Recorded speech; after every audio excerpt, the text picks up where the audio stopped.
Great evening. How's it going, everybody? Yes, it's your boy Koyet the Barber. All praise to the Most High. God is the greatest. Today, I actually did my first live on social media. Actually, I think it was on Zoom. So I'm really excited about that. And I also wanted to thank Mr. Andre Sorrell, who is part of Trip Nation, for bringing me on and putting me on this live to basically talk to, basically everybody about Trip Delivers and how it is better for the restaurant industry, the driver industry, and also for customers, during this pandemic. So you know what? I decided, I'm going to share it with you guys. So here you go, guys. Enjoy. Hello, Trip Nation. This is Andre Sorrell here, and I'm here with a special guest. He lives in Toronto, Canada.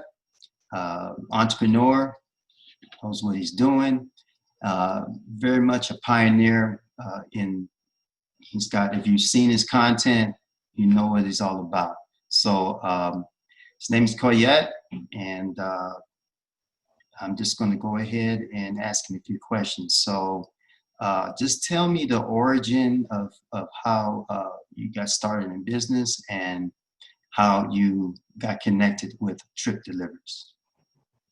Okay. Hi, everybody. How you guys all doing? Ashley and Andre, thank you for having me on your vlog. And yeah, so basically, what got me into business was I always liked the idea of working for myself. I always liked that feeling of being the boss. But I knew to get there, uh, I had to make sacrifices. I had to give up a lot of things and go through the tough times to be actually to become that person. So experiencing, for instance, like when I started out in the barbering world, I experienced working a boss who charged me, uh, a high commission on every cut that I did. So I saw this as something I didn't want that to happen. I looked at why can't I keep all the money since I'm doing all the work? But I had to step back and think, you know what? While I'm here, I should start building my clientele because I had a bigger vision to actually leave that spot and start my own thing. But I needed, if you want to call it distribution, so I needed clientele. And when it got to that point, I actually left. It wasn't easy. It was a very hard decision to leave because, like I said, I was starting from scratch. I didn't even have a shop. I didn't have a chair. I didn't have my own. I actually had a few tools, but I knew with what I had, I could still cut hair. And I started actually in my home, cutting a few people, and then started hitting the streets. Getting out there, giving cards out there, going to they call it the go station. That's where the train goes for the people to go to work every single morning. 6 o'clock in the morning, I'm handing out cards. You name it, I was everywhere. But I knew I had to do this. I had to get out of my comfort zone to build myself. Now, uh, 20 years later, I've been barbering. I now own my own barbershop. I have workers in my shop. Everyone's doing very well. I treat them well. But one thing I stayed away from was how I was going to treat the people in my shop the way I was treated in my last shop. So I gave them the opportunity to build themselves within my shop. And because I did that, it has actually uh, boosted my business. It's actually given me the opportunity to actually be able to, if I can, take time off to look into other ventures because at the same time my business is always running. And yeah, that's another one of the leverage in business. Just it just puts you on a different scale. I'm not a 9 to 5 guy. I'm a 24 hours a day kind of guy. I like to get that flow going all the time. Yeah.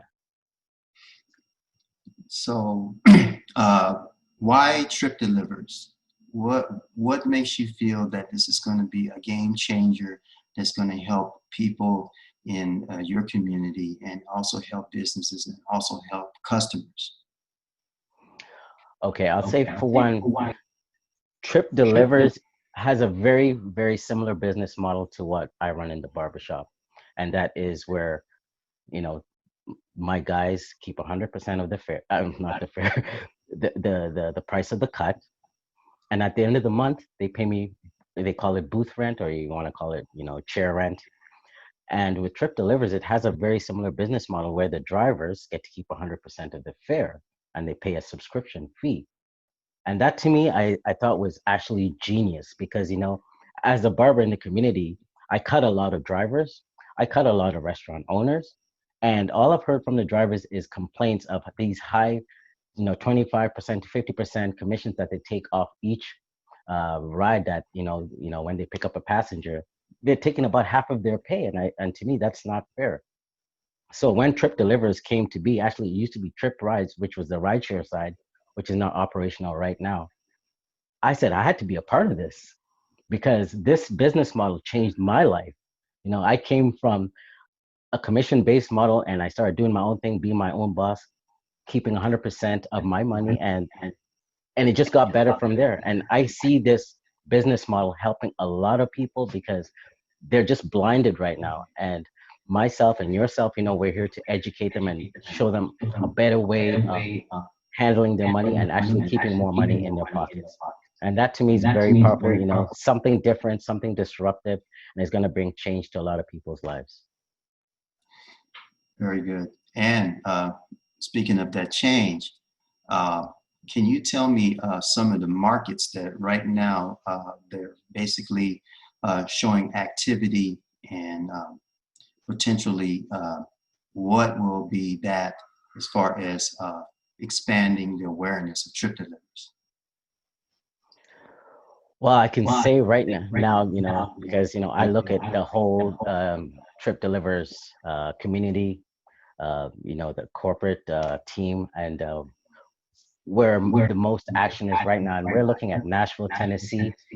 There's a team that's, I would say, is on steroids out there. Just they want to put put Trip Delivers on the map, and to be able to be a part of that momentum, even though we're not there ourselves, but even in using our social media, the sense of community uh, and vision, even coming from our CEO, that's so powerful. Now, we're looking at, like I say, Nashville. We're looking at Las Vegas. We have the Miami, Florida area. We have Atlanta, Georgia. Like the buzz, it's starting to get out there.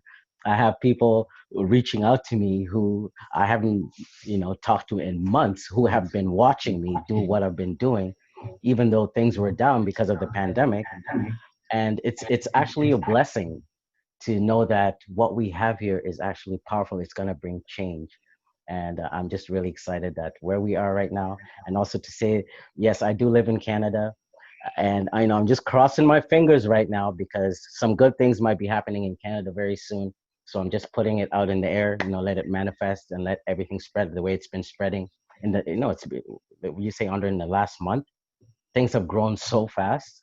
So you just never know. You just never know. But you just got to be positive and just put it out there.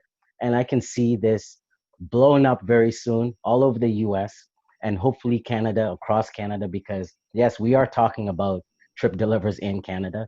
Actually, the talk is when is it getting here?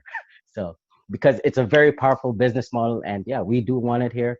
And yeah, what you're doing down there, I commend you for going hard, letting people know that this is the better way. Yes. Can you explain the significance of the different, restaurants, ghost kitchens, sort of to say, ghost kitchens, also the ramifications of how corporate, like let's say Chick-fil-A or a McDonald's or a Starbucks, what's the potential for them to really see the benefits of having trip delivers deliver their products and services? Um, okay, so yes, I know you did mention some big corporations there, but let's just, let's go back to the mom and pop stores, okay? Because that's who I really care about. They're the foundations of building, our countries. And when I see a business go, like a restaurant go out of business, and knowing now that I can save them, because there is another option, like you mentioned, ghost kitchens. So when it comes to ghost kitchens, we're talking about a restaurant owner actually being able to save on, let's say like the restaurant, they're able to save on square footage that they can't use at the moment because, as you know, dining is closed right now, and all that's open right now is for takeout delivery. So if you can minimize those costs by bringing this this mom and pop store into a space where they can rent a kitchen and actually produce the food that the community loves, and they can save money, then that puts them back in business. And that's why I think, yes, cloud kitchens, ghost kitchens are, I have a feeling, are going to be the next big thing to happen, because like our CEO said, there's over 200,000 restaurants that are probably going to end up closing because of the pandemic. So knowing that our CEO has teamed up with companies like this, that's actually a great thing, because it just goes to show you that he does care about the small business owners and wants to help them. Because why should they suffer, and why should the big corporations still be be flourishing? They have families to feed too. So great concept. I'm great. Trip Delivers is part of it, and that's another one of the reasons that Canada hopefully will be opening soon. And as you know yourself, Andre, it is spreading in the U.S. As you know, the U.S. is a bigger demographic of people, so we're probably going to see in the next couple of months a lot of these ghost kitchens opening up in regions that we've, in areas that we haven't seen. So Yes, definitely. So great. That was a lot of informative information there. Uh, it's all data. All the data is out there, people. And so we're going to go ahead and we're going to continue having this forum here. I'd like to thank Coyette for coming on, keeping us abreast, because he's usually he's in contact with corporate a lot. So he's the man, he's the go-to man. If you want the whole bottom line, he's always there because he's in contact with corporate. And so if you get a chance, go to his website or go to his YouTube or Instagram. It'll be all in his description. My information will be there too. Thanks for watching, everybody. Thank you, Trip Nation. Let's go. Keep on doing good. Keep on delivering good. let's go, man. We can do this. Yeah.